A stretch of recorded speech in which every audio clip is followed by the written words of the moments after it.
पटना के लोकनायक जयप्रकाश अस्पताल में एक भावभीनी विदाई समारोह आयोजित किया गया, जिसमें अस्पताल के निवर्तमान डायरेक्टर डॉक्टर सुभाष चंद्र को भावुक विदाई दी गई। इस अवसर पर अस्पताल के कई डॉक्टरों और नर्सों ने बुके देकर उनका स्वागत किया और उनके प्रति सम्मान व्यक्त किया। यही मैसेज देना चाहेंगे कि ये जो बगीचा तैयार हुआ है एलएनजेपी हॉस्पिटल का, एक शुरुआती दौर से हम लोग इसको सींचे हैं। एकदम समझ लीजिए कि जैसे आप फूल लगाते हैं और उसमें फल आता है, और हम लोग 5 आदमी कुछ लोग हैं जो आज भी हैं, और मुझे बेहद खुशी भी है इस बात से कि आज हमने जिनको चार्ज दिया है वो उसी बगीचे के शुरुआती दौर के चिकित्सक हैं, जिनको इस अस्पताल के बारे में हर एक चीज़ की जानकारी है। इसलिए यहाँ से अब और ऊपर उठाने में कोई कठिनाई नहीं होगी, और मैं तो यही चाहूँगा कि ये अस्पताल बहुत अच्छा करे, नाम रोशन करे। और मेरी यही परिकल्पना थी जब मैं शुरू में यहाँ आया था। इसकी शुरुआत है कि जब से मैं principal secretary health Deepak Kumar ji का ओएसडी था, उसी समय इसकी नींव रखी गई थी, और ये अस्पताल हड्डी का सुपर स्पेशलिटी अस्पताल बना, और बढ़ते बढ़ते पूरे दुनिया का कीर्तिमान हासिल करने वाला ये अस्पताल बनने की ओर जा रहा है। तो यहाँ के चिकित्सक के ही सहयोग, चिकित्सक कर्मी, स्वास्थ्य कर्मी, जितने यहाँ के स्टाफ हैं, अगर उनका सहयोग नहीं होता तो आज इस मुकाम पर ये अस्पताल नहीं पहुँचता। अकेले हम तो नहीं कुछ कर सकते थे। इसको आज जो ये इस मुकाम पर पहुँचा है, इतनी ऊंचाइयाँ इसने पकड़ी है, किसके बदौलत? इन सभी जो आज यहाँ के जितने कर्मी हैं, चिकित्सक हैं, जितने सहयोगी हैं इस अस्पताल को बनाने में, उनका ही महत्वपूर्ण रोल है।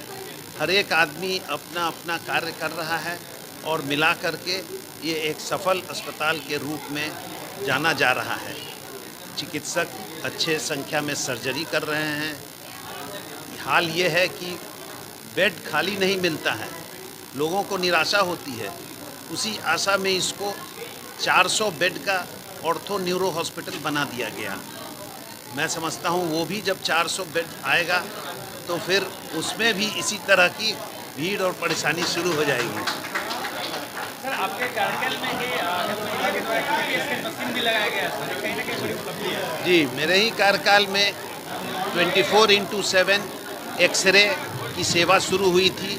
5 जुलाई 2019 में 2019 में एक्सरे की सेवा शुरू हुई थी, जो आज निरंतर 24x7 चल रहा है। सीटी स्कैन की भी व्यवस्था हुई थी, जो पीपीपी मोड पर है, और वो पूरे देश में इस रेट पर सीटी स्कैन नहीं होता है। और अब तो एमआरआई का भी लोकार्पण हो गया है। एमआरआई का लोकार्पण भी हो चुका है, तो एमआरआई की भी सुविधा यहाँ मरीजों को मिलेगी काफ़ी सस्ते दर पर। सीजीएचएस से 6% बिलो पर मिलेगा। तो कई चीज़ें हुई है। आर्टिफिशियल लिम्ब बनाने का लैब तैयार हुआ है, और इस पे हम लोगों ने एक दोनों हाथ कटे हुए व्यक्ति का हाथ लगाया। उस पर जस्टिस राजीव रॉय ने एक ऑर्डर दिया, अपने एडिशनल चीफ सेक्रेटरी श्री प्रत्यय अमृत को विशेष धन्यवाद दिया, और लोकनायक जयप्रकाश नारायण अस्पताल के चिकित्सक को भी धन्यवाद दिया।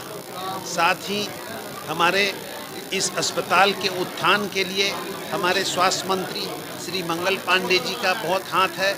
हम लोग जो भी मांगते हैं वो चीज़ हमें सरकार से मिल जाती है, और हमारे माननीय मुख्यमंत्री यहाँ के डॉक्टर बहुत ही अच्छे डॉक्टर, कुशल चिकित्सक, सर्जन, जिसके कारण ये अस्पताल तरक्की करते चला जा रहा है, और भी ये कार्य करते चले जाएंगे और एक अलग कीर्तिमान हासिल करेंगे।